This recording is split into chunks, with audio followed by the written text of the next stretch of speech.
Hello students. तो आज की वीडियो में हम डिस्कस करेंगे प्रिज्म। प्रिज्म क्या है? पहले तो हम प्रिज्म की डेफिनेशन देख लेते हैं कि प्रिज्म क्या है। एक सॉलिड कोई भी object, solid 3 dimensional object transparent है और जिसमें से लाइट रिफ्रैक्ट होएगी। It is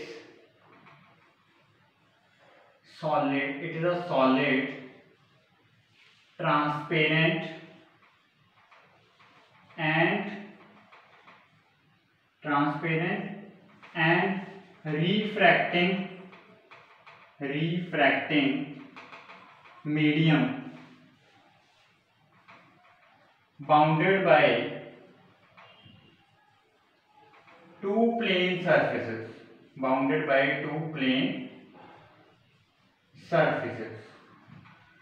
inclined to each other। जो सरफेस इसको बाउंड कर रहे हैं inclined to each other at an angle। देखो, मैं अगर ट्रायंगुलर प्रिज्म की बात करूं तो ये कुछ इस तरह की होगी। ये इस एक साइड ट्रायंगल आ गया, ये रिफ्रैक्ट ट्रांसपेरेंट कोई ग्लास से बना हुआ होएगा। ये दो सरफेस से बाउंड है। अगर इसको इस तरह कर दें,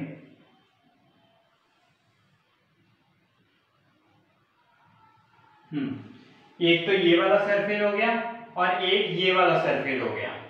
सॉलिड है, ट्रांसपेरेंट है, लाइट इसमें से पास करेगी। रिफ्रैक्टिंग, इसका कोई रिफ्रैक्टिव इंडेक्स होएगा। Bounded by two plane surfaces, एक ये सरफेस हो गया, एक ये सरफेस हो गया। ये जो प्लेन सरफेसेस हैं ये इंक्लाइंड हैं एक दूसरे के साथ, inclined to each other at some angle. जिस एंगल के साथ ये इंक्लाइंड हैं उसको हम बोलेंगे A. A is known as angle of prism. Angle of prism, okay. Prism as A M भी लिख लेते हैं, एस एम, सारा सही है, ओके। अगर मैं इसको इस तरफ से व्यू करूं तो ये कुछ ऐसा दिखेगा। इस सरफेस से लाइट एंटर करेगी, रिफ्रैक्ट होके इस सरफेस से बाहर आएगी। ऐसे इस सरफेस से एंटर करेगी, फिर इस सरफेस से बाहर आएगी। ये वाला जो सरफेस है, इस लाइट को, जो लाइट आ रही है हम बोलेंगे इंसिडेंट लाइट। रिफ्रैक्शन जो बाहर आएगी हम उसको बोलेंगे emergent light. Emergent light, okay. तो हम ट्रायंगुलर प्रिज्म की ही बात करेंगे। डेविएशन की पहले हम देखेंगे कितनी डेविएट हो गई लाइट अपने ओरिजिनल पाथ से। डेविएशन की बात करेंगे। ये नोट हो गया, इसको रेज कर रहा हूं मैं। हम लिखेंगे deviation produced by prism.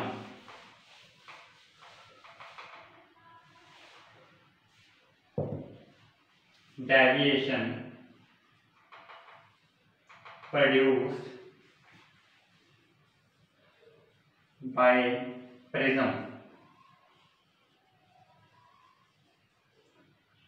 Prism पे लाइट इंसिडेंट करी इस तरह। ये एक प्रिज्म है,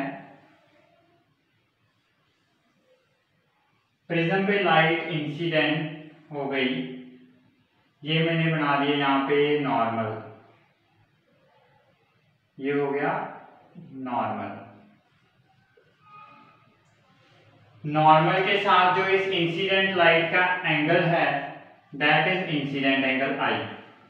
अब जाना तो इसने बिल्कुल स्ट्रेट था इस पाथ में, पर अभी मान लो ये रेयर टू डेंसर आ रही है, एयर से इधर आ रही है, तो मेरी ये बेंड टुवर्ड्स नॉर्मल हो जाएगी। इस तरह ये बेंड हो गई इस तरफ।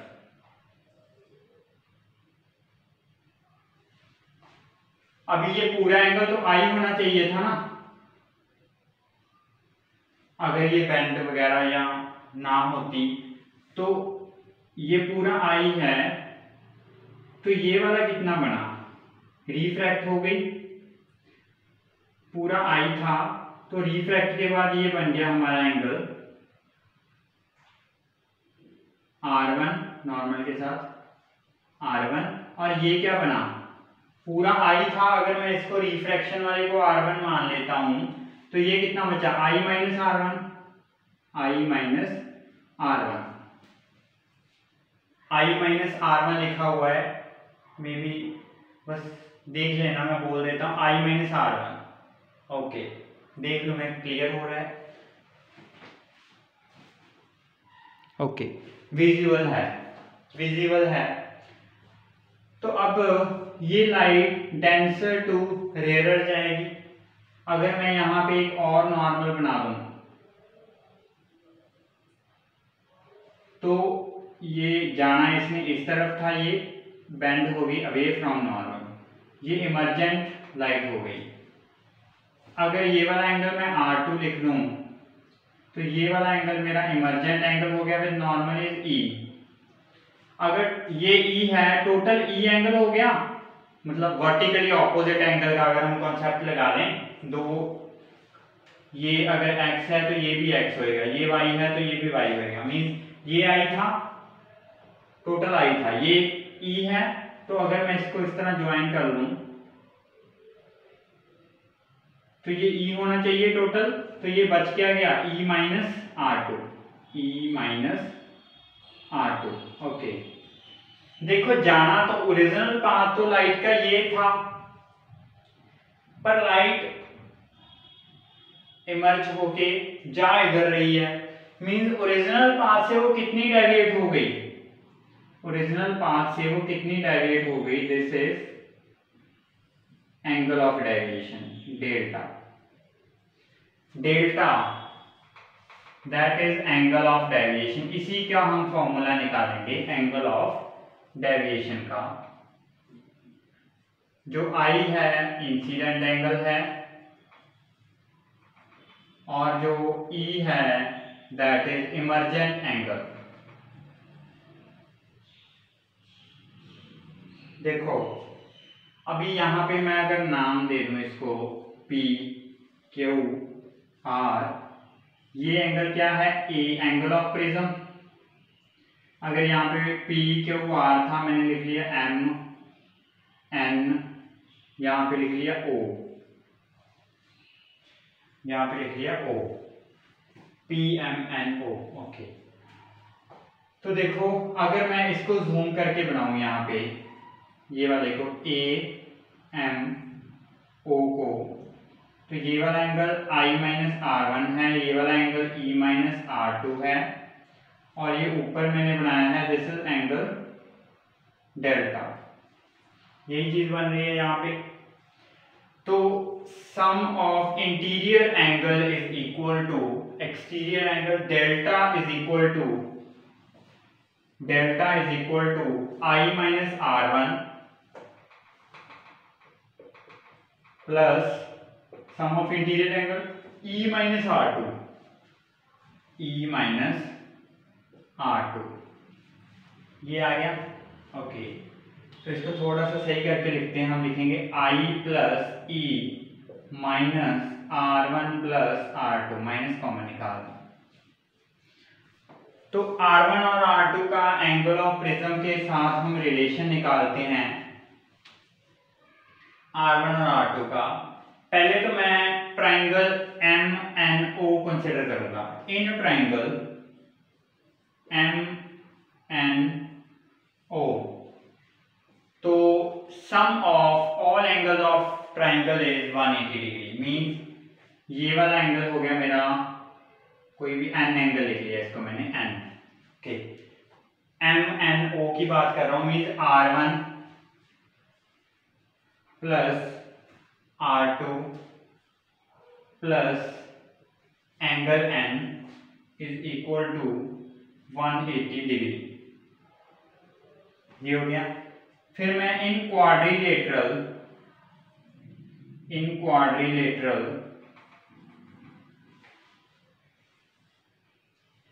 PMNO, PMNO।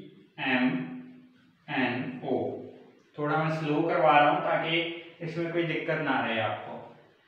PMNO क्वाड्रिलेटर के सारे एंगल का सम क्या होगा? 360 degree mean angle P angle क्या है? Actually angle of prism A angle A plus ये क्वाड्रिलेटर ये है ना, तो ये पूरा एंगल क्या है? 90 डिग्री। नॉर्मल का है, ये नॉर्मल आ रहा है, इधर से भी ये नॉर्मल आ रहा है, तो ये भी एंगल कितना है? 90 डिग्री। तो A angle plus 90 plus 90 plus n, 90 plus 90 plus n is equal to 360। तो 90 प्लस 90 180 हो गया, उस साइड गया तो माइनस हो जाएगा। Angle A plus n is equal to 180 degree. 360 minus 180 is 180। तो इसको मैंने अगर इक्वेशन नंबर 1 लिख दिया, इक्वेशन नंबर 2 लिख दिया, इक्वेशन नंबर 3 लिख दिया। अगर मैं इक्वेशन 2 और 3 को कंपेयर करूं, कंपेयर इक्वेशन 2 एंड 3, तो क्या आ रहा है?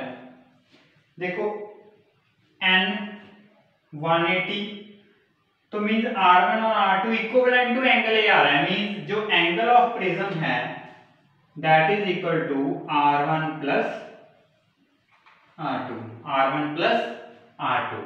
तो डेविएशन पुट कर दो in question number 1, that is equal to I plus E minus R1 plus R2 की जगह क्या लिख दिया मैंने? Angle of prism. So this is deviation produced by prism, triangular prism. तो ये इसका एक फॉर्मूला डिराइव हो गया।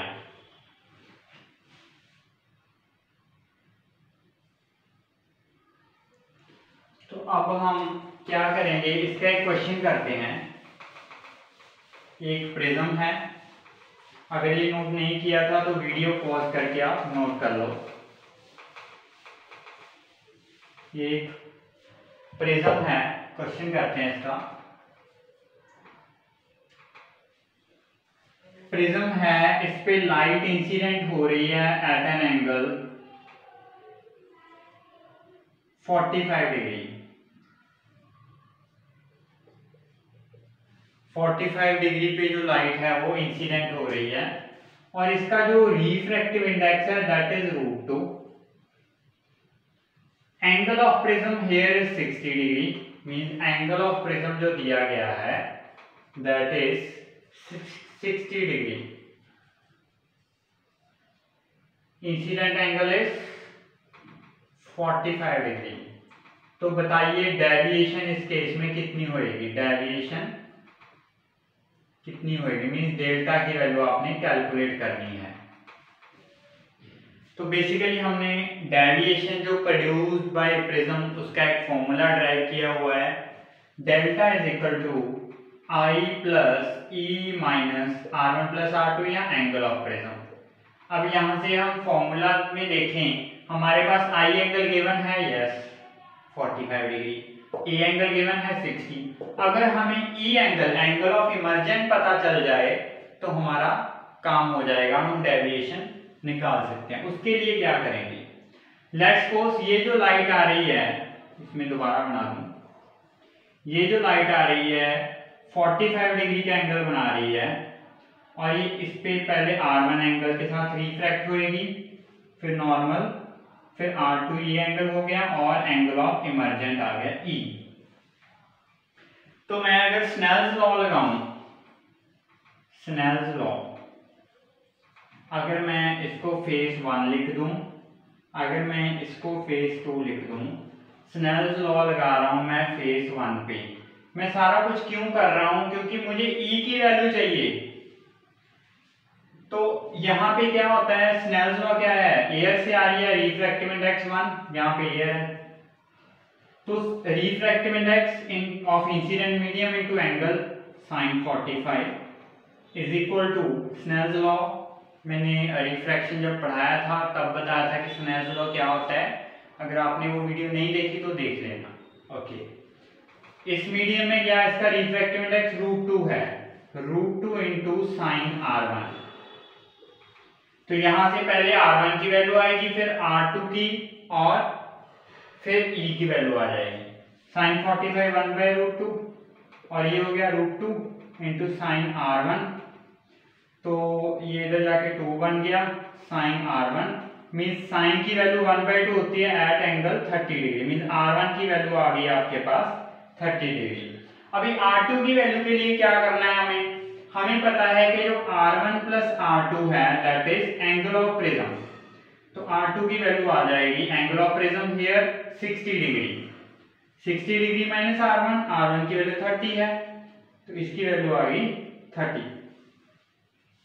इसकी वैल्यू आ गई आपके पास 30। ओके, R1 भी आ गया, R2 भी आ गया। अब E कैसे निकालें?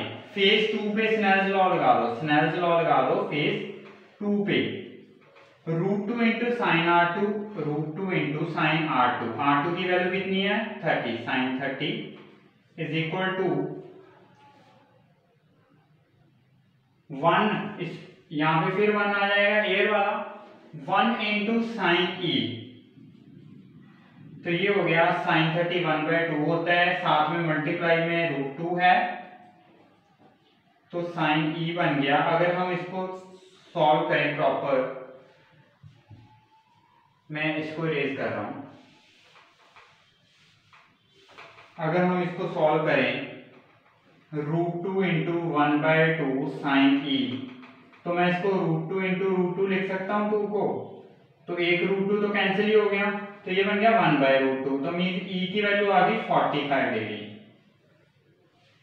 एंगल ऑफ इमर्जेंट 45 आ गया। सारा कुछ हम एंगल ऑफ इमर्जेंट के लिए कर रहे थे, यहाँ पे वैल्यू पुट कर देंगे तो आंसर आ जाएगा। तो डेविएशन कितनी होएगी? डेविएशन आ जाएगी I प्लस E। I 45 है, E 45 है, means 90। I plus E minus angle of prism, ये भी 45, ये भी 45, तो total 90 minus angle of prism is 60 degree. तो डेविएशन की वैल्यू आ गई, डेविएशन प्रोड्यूस्ड बाय प्रिज्म, हमारे पास आंसर आ गया 30 डिग्री। तो इस तरह के क्वेश्चंस आपको पूछे जाएंगे रिगार्डिंग प्रिज्म डेविएशन के क्वेश्चंस, और भी 2-4 टॉपिक जो प्रिज्म से रिलेटेड हैं वो नेक्स्ट वीडियोस में करेंगे। आज के लिए इतना ही, थैंक यू।